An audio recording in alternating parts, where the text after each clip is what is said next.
सुरजीत जी। राधे राधे महाराज जी। राधे राधे महाराज जी। महाराज जी, ये प्रश्न बहुत बार आता है कि हमने सबके साथ अच्छा करने की कोशिश की, मदद की, बट बदले में हमें ये मिला वो मिला और नफरत ही मिली, हम ये ये मिला। कहते हैं कि हम किसी के साथ अच्छाई का बर्ताव करते हैं तो हम बदला क्यों चाहें? भगवान ने हमें अच्छाई करने का गुण दिया है तो हम दूसरों के साथ अच्छाई करें। नेकी कर दरिया में डाल। हम ये क्यों देखें कि हम उसको पानी पिलाए, वो हमको थैंक यू बोले, वो हमें धन्यवाद बोले, वो हमारे साथ अच्छा आचरण करे। उसका बुरा स्वभाव है, वो बुरा आचरण करेगा। मेरा अच्छा स्वभाव है, मैं अच्छा आचरण करूंगा तो मुझे कभी दुख नहीं होगा और हम महान बन जाएंगे। हम लोग इसी में गिर जाते हैं कि हमने इसके साथ अच्छा व्यवहार किया, या हमारे साथ बुरा कर रहा है तो फिर हम उसके साथ बुरा व्यवहार की बात सोचने लगते हैं, तो हम अपनी अच्छाई से गिर जाते हैं। सोचते हैं भगवान तुम्हें देख लेंगे, इतना तो आ ही जाता है ना दिमाग में। अब हम गिर गए अपनी अच्छाई से। अच्छाई तो अच्छाई ही रहनी चाहिए, अच्छाई में बुरा। एक बार एक काशी में गंगा जी में बिच्छू बहती जा रही थी, तो एक अच्छाई करने वाले ने उठाया, बिच्छू ने डंक मारा वैसे, फिर उठाया, फिर मारा। तो एक आदमी ने कहा पागल हो क्या, वो बार बार मार रहा है डंक और आप उठा रहे हो। बोले ये उसका स्वभाव है, बिच्छू का स्वभाव है डंक मारना, और मेरा स्वभाव इसे बचाना, मैं इसे बचाऊंगा। और बाहर एक बार कर दिया। तो ऐसे जैसे गलत स्वभाव के लोग हैं, अब आप अच्छा बर्ताव करेंगे तो वो बेचारे करें क्या? उनके पास सामग्री इतनी है, वो आपकी अच्छाई का उत्तर बुराई से देंगे। आपको चाहिए अपनी अच्छाई बचाकर उनकी बुराई को वापस कर दें। वो बुराई आप पर हावी ना हो पावे, आप पर प्रभाव ना डाल पावे, तभी अच्छाई रहेगी। और ये तब हो सकता है जब हम भगवत भाव से करें।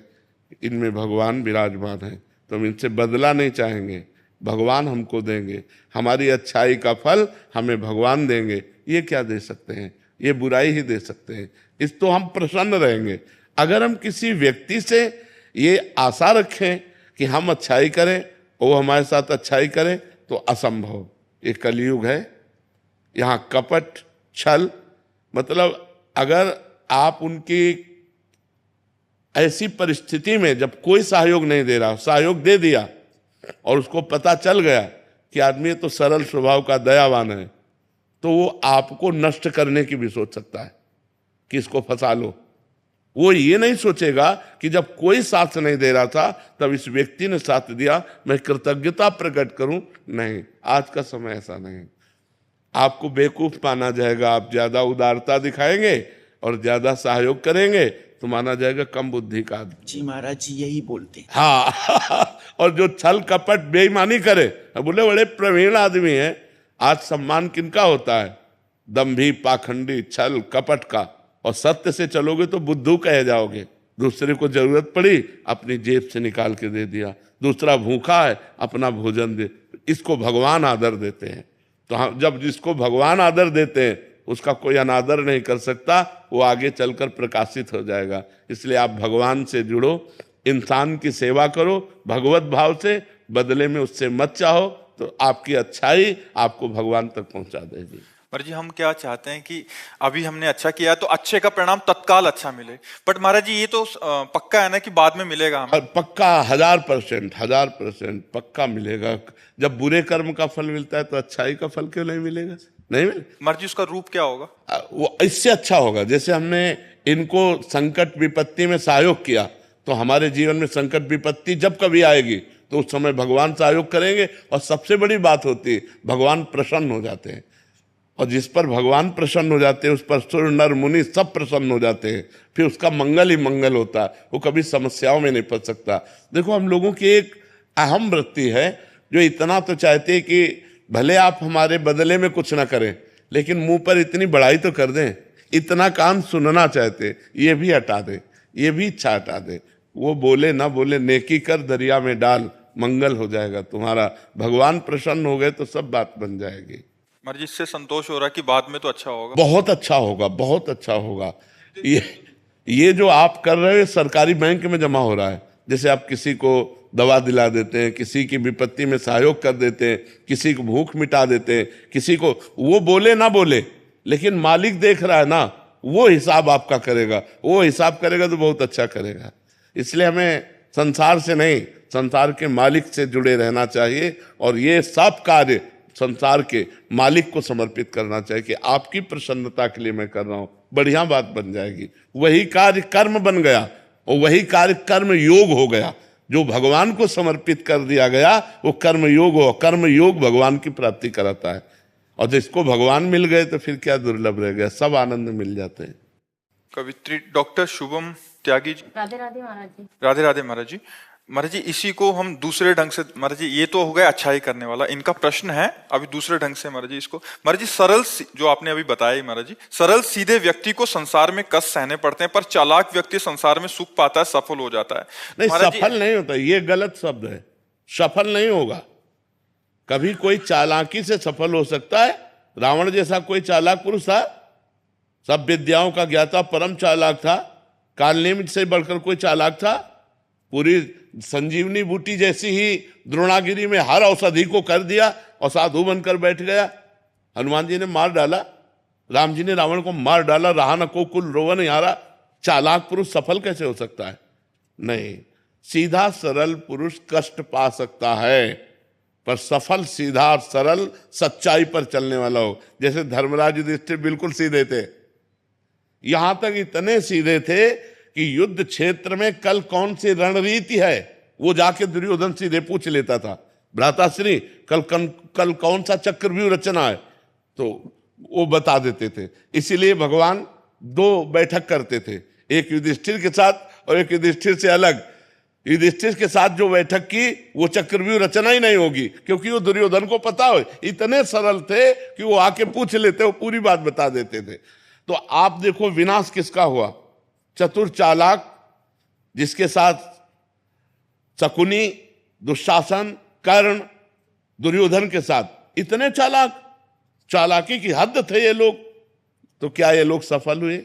नहीं, सफल हुए सीधे साधे युधिष्ठिर जी महाराज, और नाश हुआ उन चालाक पुरुषों का। तो चालाक पुरुष तुम्हें सफल होते नजर आएगा लेकिन सफल नहीं हो सकता। सीधा साधा पुरुष तुम्हें दुख भोगते नजर आएगा लेकिन वो दुख भोगेगा नहीं, आगे चलकर वही विजय को प्राप्त होगा। थोड़ी यात्रा ऐसी है जिसमें संशय हो सकता है देखकर कि बेईमान, दुष्ट, चालाक, कपटी पुरुष उन्नति को प्राप्त हो रहा है और धर्मात्मा, ईमानदार दुख को प्राप्त हो रहा है। थोड़ी देर की यात्रा है लेकिन परिणाम में जो सही चल रहा है उसका सही परिणाम होगा और जो गलत चल रहा है उसका गलत परिणाम होगा पक्का। आज तक की पूरा सृष्टि का विधान ऐसा है। जी जी महाराज जी। लेकिन ट्रांसफर पोस्टिंग में कई बार चालाक लोग अच्छी जगह ले जाते हैं और सीधे सरल लोगों के ट्रांसफर कहीं भी नहीं ऐसा। वो देखो दुर्योधन राजा बना कि नहीं बना? दुर्योधन राजा कुछ दिन के लिए बना कि नहीं बना? लेकिन 100 भाई मारे गए। असली में राजा हस्तिनापुर के महाराज युधिष्ठिर ही बने।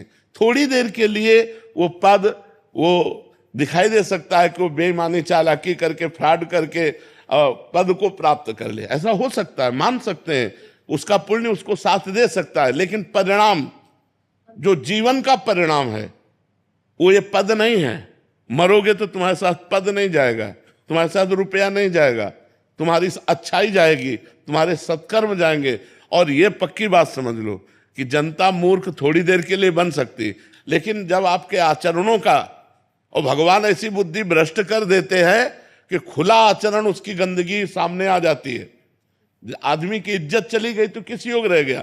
तो ये पक्का समझ लो, अच्छा पुरुष और धर्मात्मा पुरुष दुखी हो सकता है लेकिन हार नहीं सकता।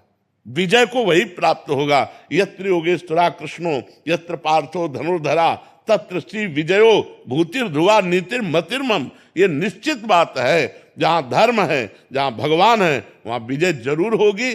थोड़ी देर के लिए, अब जैसे 12 वर्ष का वनवास, 1 वर्ष का अज्ञातवास महाराज युधिष्ठिर को हुआ, इतने धर्मात्मा होते हुए, और ये दुष्ट लोग मौज उड़ाते रहे, लेकिन परिणाम में महाराज युधिष्ठिर ही चक्रवर्ती सम्राट बने और 100 के 100 कौरव मारे गए। तो इसलिए हमें अपने मन को धर्म में ही लगाना चाहिए, चाहे थोड़ा दुख मिले, थोड़ा उन्नति कम दिखाई दे, लेकिन आगे चलकर वो उन्नति को प्राप्त होगा।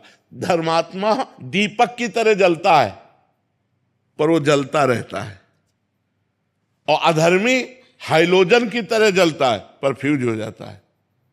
वो एकदम चढ़ा और एकदम फ्यूज हो गया, एकदम नष्ट हो गया। धर्मात्मा पुरुष दीपक की लौ की तरह जलता रहता है और अपने घर को प्रकाशित कर देता है। इसलिए धर्म से चलो, भगवान का आश्रय लो।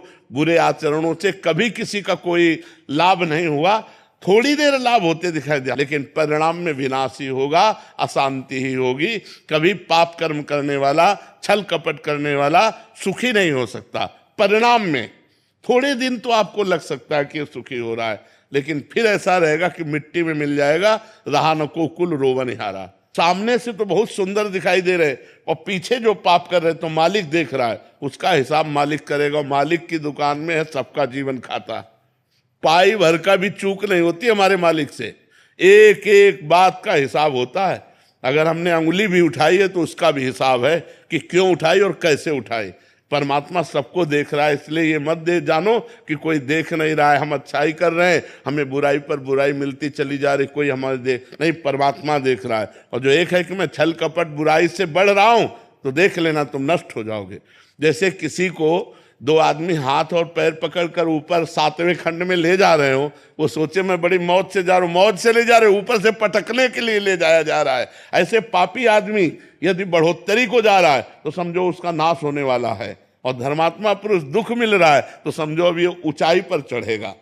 तो आज तक जो हमारा इतिहास साक्षी है, जिसमें महापुरुष गए हैं, वो मार्ग सत्य है, वो अच्छाई है, वो परोपकार है। अगर इसमें चलेंगे तो हम महापुरुषों की गति को प्राप्त होंगे। अंतिम गति हमारी सुधर जाए, यही मनुष्य जीवन का लाभ है।